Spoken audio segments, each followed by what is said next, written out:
Underlying love, beneath the surface it lies, in the whispers of secrets and unspoken ties, caught between the heart's gentle tug and the dance of romance, in the arms of love.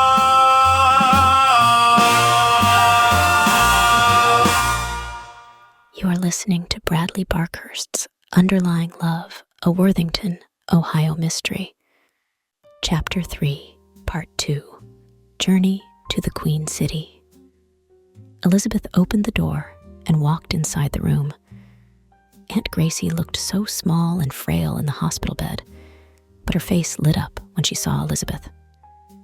"There's my beautiful girl," she said in a tired voice. "Come give your auntie a kiss." "Oh, Elizabeth, it's so wonderful to see your sweet face," Aunt Gracie said weakly, but with a bright smile. "Come sit by me, dear." Elizabeth pulled a chair close to the bedside and gently grasped her aunt's frail hand. "Do you remember when we used to bake sugar cookies together in the kitchen?" Aunt Gracie asked. "Even when sugar was scarce, we'd always manage to whip up a batch." Elizabeth nodded, choking back tears at the fond memory. Aunt Gracie peered closely at her. "But you seem sad, dear. What is it? You mustn't fret about me." "It's nothing, just worried for you," Elizabeth said, avoiding her aunt's searching look. But Aunt Gracie patted her hand knowingly. "Come now, tell me what's really bothering you." Elizabeth hesitated, then confessed in a rush. "I saw Samuel in town last night for the first time in 6 years." Aunt Gracie's face lit up. "Samuel. Oh, I remember how you two used to be inseparable. Young love, such an exciting time." Blushing, Elizabeth admitted. "Seeing him again stirred up old feelings I thought were long gone. Feelings I haven't had in so long." She trailed off uncertainly. Aunt Gracie beckoned Elizabeth closer with a tired but radiant smile. "Come here, dear, I have something for you." When Elizabeth leaned in, Aunt Gracie unclasped her pearl necklace and pressed it into Elizabeth's hand. "This is yours now. It will bring you clarity. Follow where your heart leads you." Overcome with emotion, all Elizabeth could do was nod gratefully as her aunt settled back onto her pillow and drifted off to sleep. Exiting Aunt Gracie's room, Elizabeth found her mother and Uncle Herbert waiting in the hallway. Seeing her daughter's tear-stained face, Elizabeth's mother rushed over. "Oh dear, what is it? Is Gracie all right?" she asked worriedly. Unable to speak, Elizabeth simply held out the necklace. Her mother's eyes widened in recognition. "Gracie gave this to you?" she said in a hushed voice. Elizabeth nodded, fresh tears falling. Uncle Herbert stepped forward and put a comforting hand on each of their shoulders. Now, no more tears today. Gracie wouldn't want that. He gave them a gentle smile. Ladies, I know just the thing to lift your spirits. What do you say to a day on the town? Just the two of you. Elizabeth and her mother looked uncertain, but Uncle Herbert was already pulling out his wallet. He pressed a crisp $100 bill into his sister-in-law's hand. "Herbert, really, we couldn't..." she protested, but he held up a hand. Now, Anna, it's been too long since you've had a proper ladies' day out. It's what Gracie would want. I'm just sorry I can't tag along myself," he said with a wink. "Now take this and go get yourself something nice at Mabley and Carew's. Then a bite to eat at the Netherland Plaza. Uncle's orders." Seeing the twinkle in his eye, Elizabeth felt her spirit lift just a little. She embraced her uncle gratefully, then hooked her arm through her mother's. The two women made their way out into the sunny autumn day, sharing memories of Gracie all the way. At the hospital curb, they managed to hail a passing cab. Where to, ladies? The cabbie asked cheerfully. Mabley and Carew's department store, please. Elizabeth's mother replied as they climbed inside. Soon, they pulled up at the iconic department store. Inside, the two women browsed the latest fashions, marveling at the variety throughout the afternoon. Elizabeth selected a few dresses to try on, looking for just the right one. Finally, she emerged in an elegant emerald green chiffon dress with matching kitten heels. The color perfectly complemented Aunt Gracie's necklace, Oh, Elizabeth, it's perfect. her mother declared. And it brings out your beautiful eyes. Buoyed by the success, Elizabeth's mother also found a lovely new dress, a flowing chiffon number in her favorite shade of violet. After completing their purchases, the pair emerged from the store in high spirits. Elizabeth tucked her arm through her mother's as they strolled down the street toward the Netherland Plaza Hotel. Entering the grand lobby of the hotel, Elizabeth and her mother knew they couldn't dine in their traveling clothes. Let's pop into the ladies' room to change. Elizabeth's mother suggested. In the marble restroom, the two women squeezed into a stall together. They helped each other out of their old dresses and into the new finery, giggling like schoolgirls in their cramped quarters. Elizabeth's mother stuffed their discarded clothes into her bag, while Elizabeth freshened up in the mirror. She carefully fastened Aunt Gracie's necklace around her neck and added a touch of lipstick and mascara. Just one more thing. Her mother said, pulling a flower out of her bag and pinning it on Elizabeth's new dress. They're perfect. She exclaimed. Stepping out of the restroom, Elizabeth and her mother were dazzled by the splendor of the Netherland Plaza. The lobby was a masterpiece of French Art Deco design, with rare Brazilian rosewood paneling and elaborate brass metalwork. As they glided arm in arm towards the restaurant, their high heels clicked rhythmically on the shiny marble floors.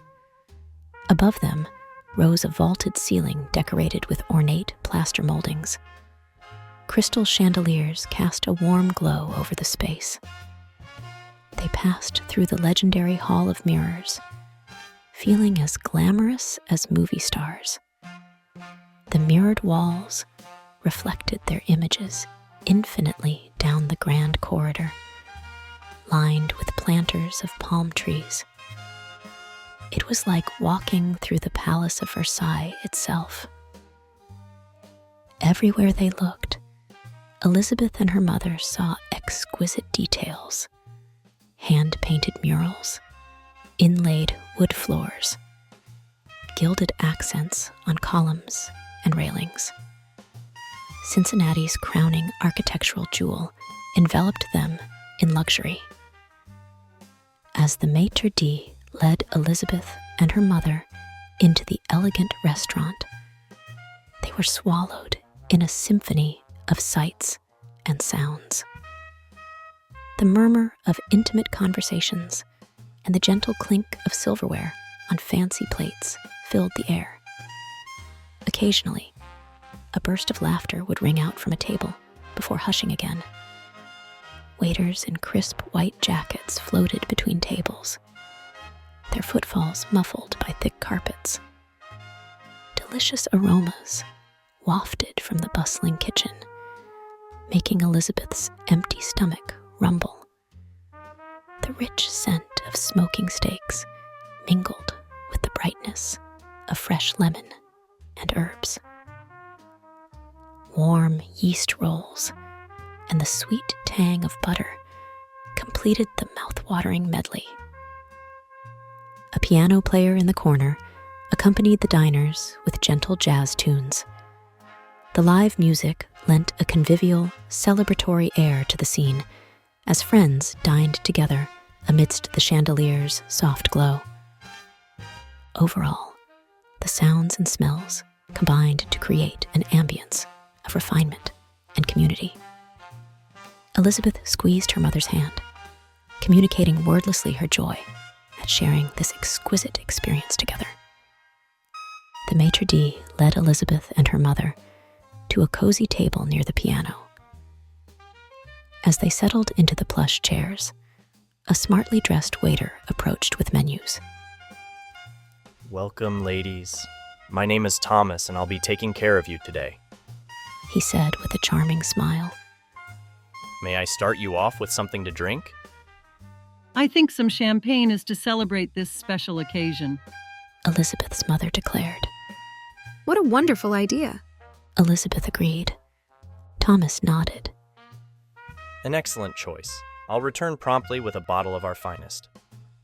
After he stepped away, Elizabeth grasped her mother's hand across the table. Thank you for this beautiful day, Mother. I know Aunt Gracie would have loved it. Of course, my dear. Gracie would be so pleased to see her necklace being worn and enjoyed. Just then, Thomas returned, expertly popping open the champagne bottle. Are we ready to order? He asked. Elizabeth and her mother clinked their bubbling glasses together. I believe we are. Elizabeth said with a smile. As Elizabeth and her mother sipped their champagne, a striking woman in a red sequined dress stepped up to the small stage. The chatter quieted as she adjusted the microphone. Good evening, ladies and gentlemen. She purred in a silky voice. My name is Vivian, and I'll be providing this evening's entertainment. She nodded to the pianist and began singing in a sultry, bluesy tone. The shadows of the city where secrets lie, a tale of deceit and betrayal just as dark of night. A dame walks into a smoky jazz dive with a cigarette in her lips. She's a dangerous sight. Her voice was smooth as velvet, effortlessly gliding up and down the notes. Vivian closed her eyes, swaying gently to the melody. Ashes on the pavement, whispers in the rain, whispers in the rain. A murder in the moonlight, but who's to blame? Who's to blame? In this 1940s noir, secrets abound, secrets abound. In this twisted world where danger's all around, danger's all around. Lost in the lyrics of love and heartbreak. She had voluminous curls, the color of mahogany, that shone under the stage lights. Her skin seemed to glow against the shimmering crimson dress that hugged every curve. Vivian's voice swelled with emotion on the slower ballads, vulnerability cracking through her sophisticated demeanor. During upbeat numbers, she would shimmy. Ashes on the pavement, whispers in the rain, whispers in the rain. A murder in the moonlight, but who's to blame? Who's to blame? And snap her fingers playfully, flashing a dazzling smile. Elizabeth was enthralled, transported by the power and intimacy of Vivian's performance. She imagined herself dancing in her new dress and necklace, with Samuel dressed in the brown suit she saw at the inn. For those moments, Vivian held the hearts of the entire room in her hands. When the last haunting note faded, the audience erupted in enthusiastic applause. Vivian took a bow, blowing a kiss before gliding off stage, her stilettos clicking across the floor. After applauding Vivian's stunning performance, Elizabeth and her mother turned their attention to the delicious meal that had been set before them. Elizabeth had chosen the herb-roasted chicken breast served atop a bed of wild rice pilaf. The tender chicken was juicy and flavorful, complemented nicely by the fluffy, buttery rice.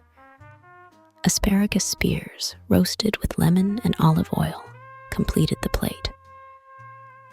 Meanwhile, Elizabeth's mother savored the baked salmon fillet with dill cream sauce. The fish flaked apart easily under her fork, moist and delicate. It was paired with roasted fingerling potatoes, still warm from the oven and crisp enough to crunch. For dessert, they decided to share the decadent chocolate mousse cake. Each silky bite dissolved on the tongue into a rich, dark cocoa essence.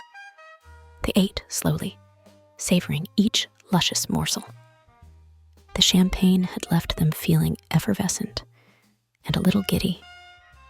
Their laughter came frequently and easily as they chatted away between blissful bites. The delicious food tasted even better when seasoned by their shared conversation and memories. After finishing the last crumb of their decadent chocolate cake, Elizabeth and her mother were surprised when their waiter Thomas appeared bearing 2 elegant dessert plates. The chef would like you to try his latest creations, He announced with a little bow.